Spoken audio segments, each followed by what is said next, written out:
Hi friends, मेरा नाम अमिता है और मैं मैथमेटिक्स पढ़ाती हूँ। आज हम क्लास 10 से ट्रिग्नोमेट्री चैप्टर से एक्सरसाइज 8.1 का क्वेश्चन नंबर 3 करेंगे। तो क्वेश्चन नंबर 3 है, if sine A is equal to 3/4 calculate cos A and tan A. Solution है, सबसे पहले हम क्वेश्चन ले लेते हैं। Sine A is equal to 3/4, sine A is equal to 3/4। Friends, मैंने यहाँ पर एक राइट ट्रायंगल बना के रखी हुई है। देखो फ्रेंड्स, यहाँ पे sine A, that mean angle जो है वो आपका कहाँ पर होना चाहिए, ए पॉइंट पर होना चाहिए, इस तरह से।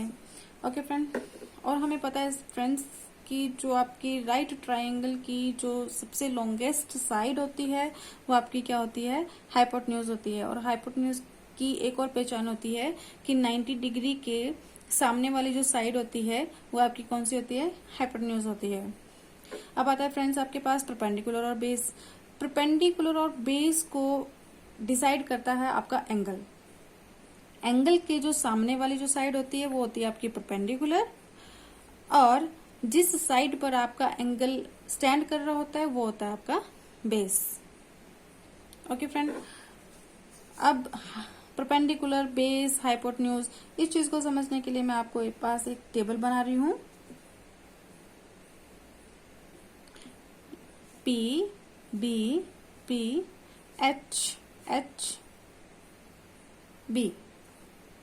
यहां लिख रही हूँ फ्रेंड्स मैं साइन, कॉस, टेन, कॉट, सेक, कोसेक। फ्रेंड्स, इस टेबल को लर्न करने का सबसे आसान तरीका क्या है, पंडित बद्री प्रसाद हर हर बोले। पंडित बद्री प्रसाद हर हर बोले। अगर आपको साइन की वैल्यू को देखना होगा तो आपको बाकी सभी रेशोज को भूल जाना है।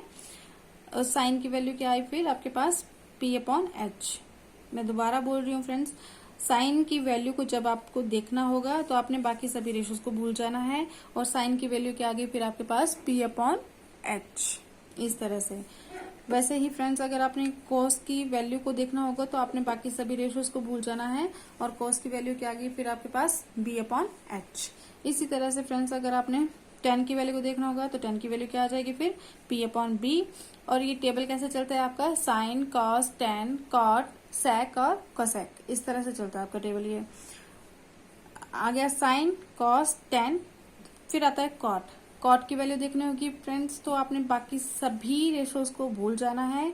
तो कॉट की वैल्यू क्या आ जाएगी फ्रेंड्स आपके पास, B/P। इस तरह से देखते हैं इसको, B/P। फिर आते हैं आपके पास सेक। सेक की क्या आ जाएगी, हाइपोटेन्यूज अपॉन बेस। कोसेक की क्या आ जाएगी, H/P। इस तरह से इसकी वैल्यूज को देखा जाता है। तो साइन की वैल्यूज क्या होगी आपके पास फिर, P/H। यहां लिख देती हूँ मैं P/H। अगर मैं साइन की इन दोनों वैल्यूज को कंपेयर करती हूँ तो P क्या आता है आपके पास, 3 आता है, और हाइपोटेन्यूज क्या आता है आपके पास, 4 आता है। P कितना आता है आपके पास, 3। यहां लिख देती हूँ मैं वैल्यूज, दैट मीन P की वैल्यू कितनी आ गई आपके पास, 3। वैसे ही हाइपोटेन्यूज की वैल्यू कितनी आ गई आपके पास, 4। हाइपोटेन्यूज आ गया आपके पास 4, और बेस हमारे पास है नहीं यहाँ पे, दैट मीन हमने बेस कैलकुलेट करना पड़ेगा सबसे पहले। और बेस को कैलकुलेट कैसे करेंगे, यूजिंग द पाइथागोरस थ्योरम। लिख दो friends, using the Pythagoras theorem. Pythagoras theorem क्या बोलती है, H² is equal to B² plus P²। H क्या है आपके पास, AC साइड है, AC² is equal to B, base क्या है आपके पास, AB। लिख दो AB का स्क्वायर प्लस P क्या है आपके पास, P है BC साइड, लिख दो BC का स्क्वायर। अब AC की वैल्यू क्या है आपके पास, 4 है, 4 का स्क्वायर आ जाएगा। AB हमें पता नहीं है तो AB को हम AB लिख लेते हैं, प्लस BC की वैल्यू कितनी है, 3 है, 3 स्क्वायर। अब स्क्वायर ओपन करते हैं, 4 का स्क्वायर कितना होता है, 16 is equal to AB² plus 3 का स्क्वायर होता है 9। अगर हमें 9 को इक्वल टू के इस तरफ लाना होगा तो यहाँ भी ये प्लस का है, जब इक्वल टू के इस साइड आ जाएगा तो ये क्या हो जाएगा, माइनस का हो जाएगा। यहाँ पे आता है ए बी का स्क्वायर। 16 माइनस 9 कितना होता है, 7 ए बी स्क्वायर। और इसको मैं और कैसे लिख सकती हूँ, A B square is equal to 7, इस तरह से भी लिख सकती हूँ। दैट मीन अब आता है आपके पास, हाँ और क्या, A B is equal to √7। जब हमने ए बी का स्क्वायर हटाना होगा तो यहाँ पे क्या आ जाता है, √ आ जाता है। अब हमारे पास आ जाती है ए बी की वैल्यू कितनी आ रही है, √7। ए बी की वैल्यू क्या आ रही है आपके पास, √7। बेस आ गया आपके पास √7। ओके, अब हमारे पास एच भी आ गया, पी भी आ गया, बी भी आ गया। अब निकालते हैं, पूछा क्या है, calculate cos A tan A। सबसे पहले cos A को कैलकुलेट कर लेते हैं। cos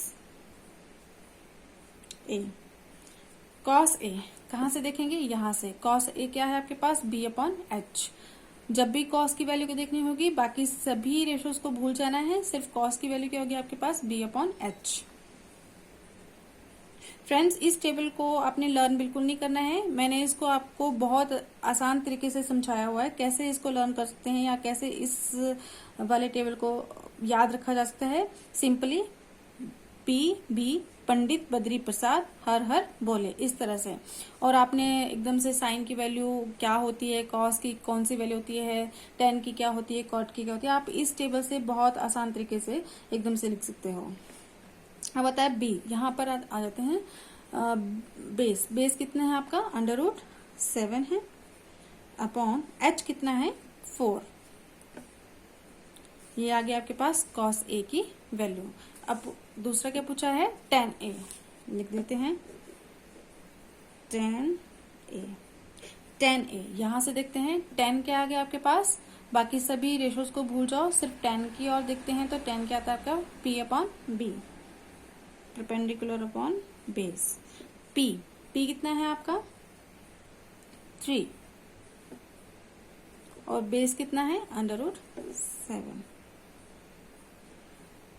ओके फ्रेंड्स, हमारे पास पूछा क्या था, cos A tan A, जो कि आपने निकाल दिया है। cos A भी और tan A की वैल्यू भी निकाल दी है आपने। तो ये था फ्रेंड्स ओवरऑल आज का क्वेश्चन। आई होप आपको मेरी वीडियो समझ में आई होगी। अगर आपको मेरी वीडियो समझ में आई है तो मेरी वीडियो को लाइक, शेयर और सब्सक्राइब जरूर करें। Thank you friends.